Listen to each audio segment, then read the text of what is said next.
is Halcyon. This is HugNation. Yay, I'm glad you're here. The topic of the day is want to make God laugh? Make a plan. And it's beautiful how sometimes the same message will fall into my life and awareness from all different directions at kind of the same time. And I don't know if it's because I'm paying attention or if it's what the universe is trying to get my attention. I don't know if it's internal or external, but this is a message that just came up about 6 times this week. And so I want to share some of the examples of that. And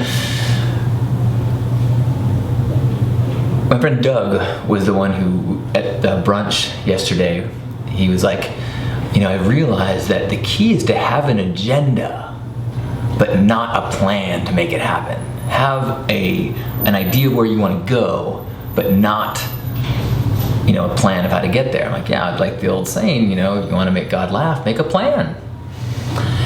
Jacob Glass used to say that the universe is like a GPS. And if you want the GPS to help you get someplace, you don't give it directions, you give it the destination, and then you let it do its work, you let it do its magic, you let it do what it's supposed to do. So you don't go, okay, I want to get here and then first take a right, then take it. No, that would defeat the whole purpose.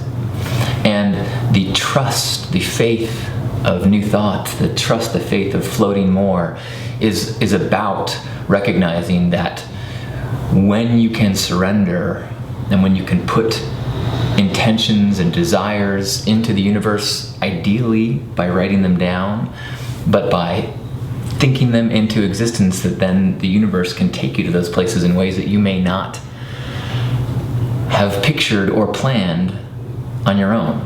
And that's why when something happens that is off plan, you can't get too upset, because it's like if your GPS starts taking you the wrong way, but it happens to be a shortcut, it would be silly to get angry at that GPS. Now, if that GPS over time proves that it is broken, that's something different. But I think what wisdom is the realization that over time, you learn more and more and more examples that the flow, that trust, that faith is accurate or is worth of your trust. And so it's that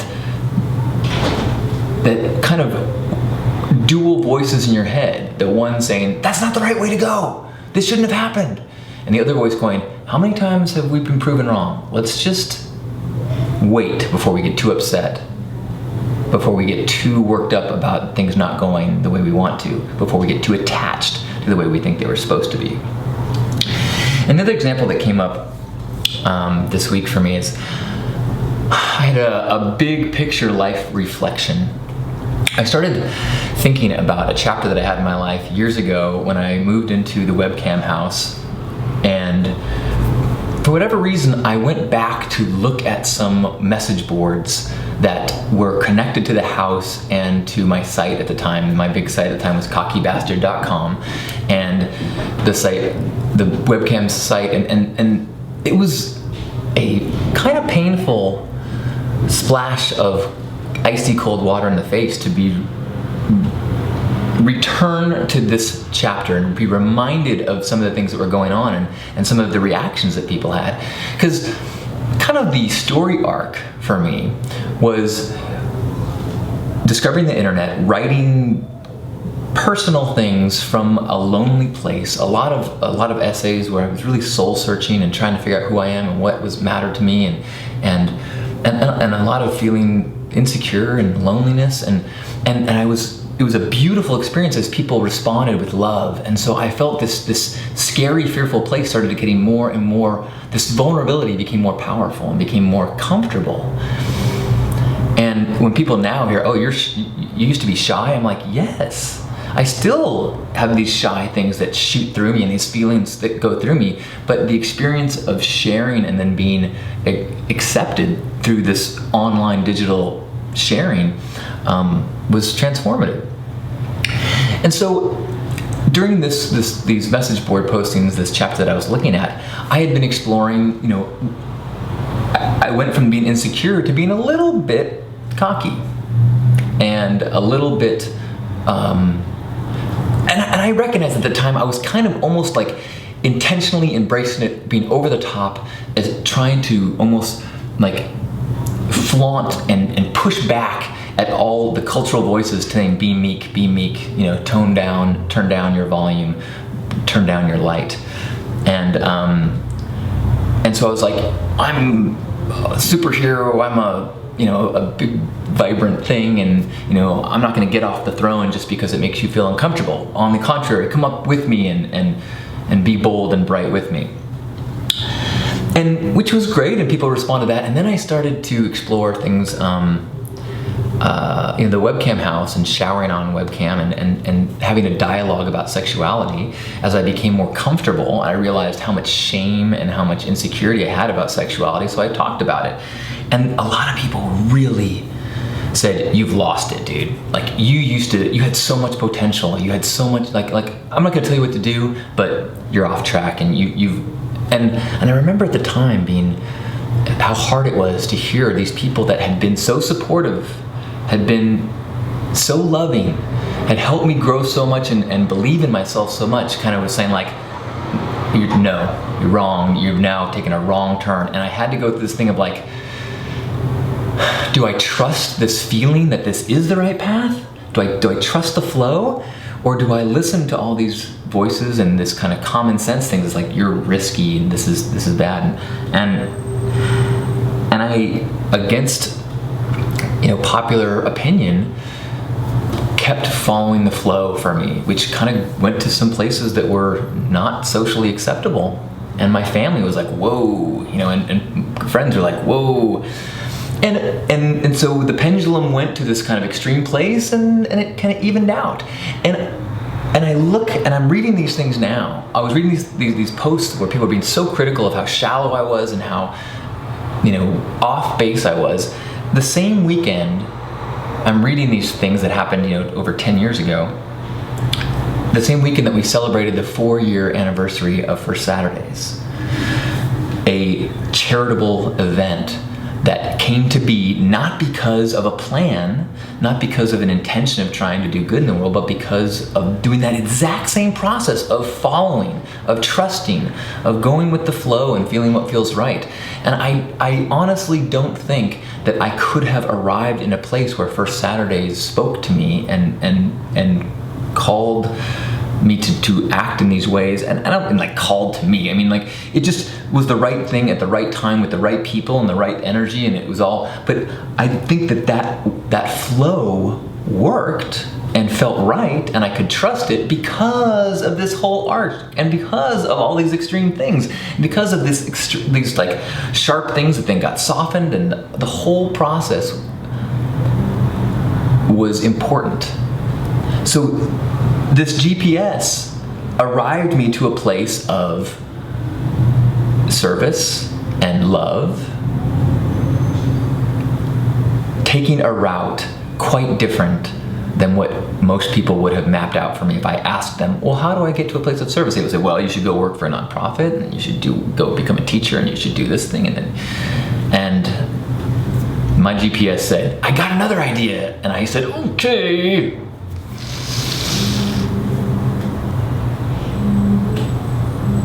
If I had been attached to the plan, that whole journey could have been extremely painful.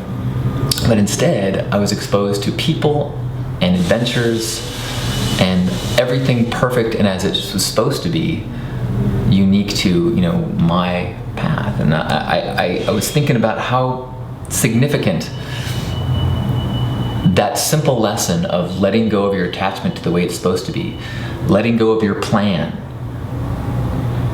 not going with the flow so much that you have no care and you don't that idea of set an agenda, set an intention, set a feeling and a vibe and a value that you want to be heading in the direction towards, and then try not to focus on the path.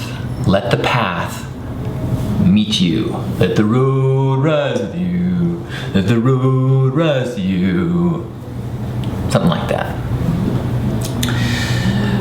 So hopefully that can give you a little comfort if you are uncertain, as a reminder to put a little bit more energy into the how you want to be feeling, how you want to be seeing yourself, how you want to be received in the world, and less about what do I need to do to make that happen.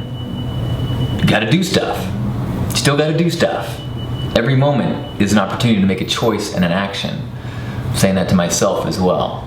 You can't just go, okay, cool, all right, I want to be of service and make a difference in the world in a positive way. Now let me just watch the next season of Lost for the 4th time and wait for the universe to turn me into a vessel of love. No, you still got to get off the couch and interact with people and create art and shower yourself and others with kindness and compassion. So thank you for this showering of kindness and compassion. And thank you for the reminder that showering ourselves and others with compassion and kindness is so critical. It is an important recalibration for me to be reminded of you, and that we are not all isolated instances of thought and intention and emotion, but we are all reflections, expressions of this divine love energy. And when we meet other people, when we discover other people, when we read about other people, when we are faced and reflected with the other people that are doing that, it's like, right, this is who I am. A part of this, not the narrative that I hear on the news, or that my boss is shoving down me, or not that some parent or teacher has tainted my belief in who I am and what I'm supposed to be. These people, these reflections, these pure bright lights like you. And so your task, your responsibility, regardless of what else you're doing in your day, whether it's checking groceries or adding up Excel sheets or training people in a gym, your task is to embody that light and to believe and trust and love that divine core in every person in front of you.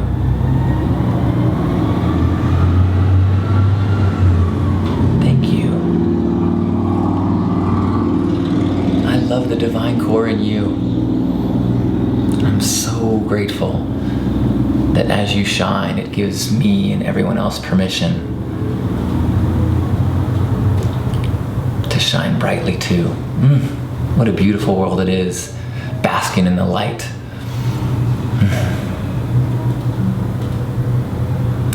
Let's have a hug. Grab yourselves by the shoulders.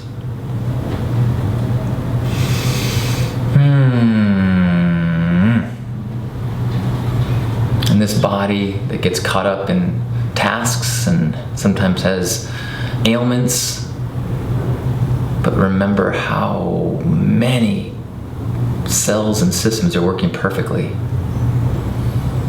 And that body is not who you are, just as your personality, just as your identity and the roles you play are not who you are. These are all the positions you play on the field in this game.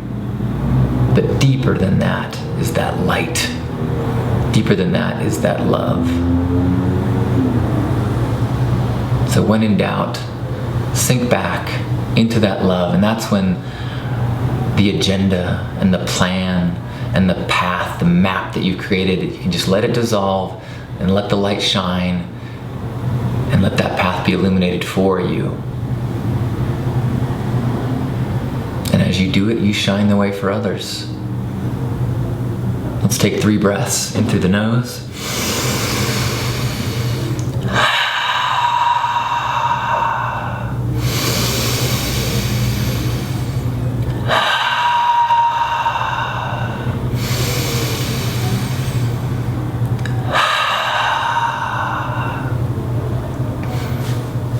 On behalf of Grandpa Caleb and all the Love Warriors, happy HugNation.